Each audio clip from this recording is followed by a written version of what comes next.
what happened was our ancestors, when we say that word, who are we talking about? My sister Esty, she's really, really like good about making sure that word doesn't become cliche. Who exactly, what ancestors? Are we talking about centuries ago in lands that we don't know about?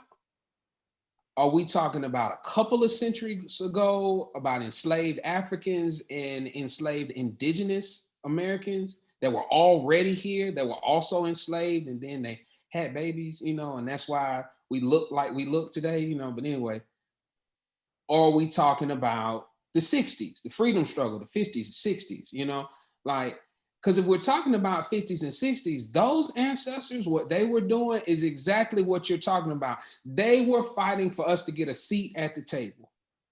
And here's the thing, for me, those, not our ancestors, but their ops, you know what I'm saying? Their opponents, their ops, those, what's the most despicable word I can think of? Those dirty, like whatever, like they killed our leaders in particular, snuffed them out.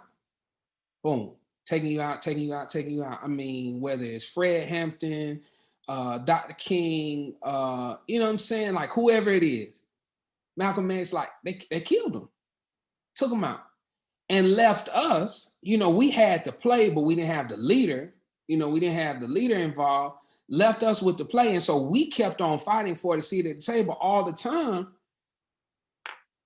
We still don't fully have a seat at the table. We just have more of a seat than we did back then. And it's like now we're fixated on getting a seat at the table. And we haven't even considered the idea of, hey, what would it look like if we got up from the table? Mm-hmm. What if we just dipped like, all right, I'm gonna see y'all later. Yep. Or got up from the table and went and built our own tables. Went back to the tables that we already had built during segregation. Exactly. Already had tables. Yep. Black doctors, black grocery stores, black lawyers, black banks. Yep. Already had the infrastructure. Like there's no reason for them to bomb a Black Wall Street unless a Black Wall Street is a threat. Yep. to I don't even like the word white supremacy. I call it white extremism.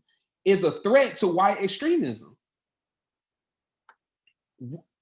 We've been fixated on for so long, and it felt so good, when we see President Obama get elected, it's like, oh man, we got a seat. Matter of fact, we got a seat at the head of the table. But those 8 years taught me a lesson, like maybe the president isn't the head of the table like I thought it was.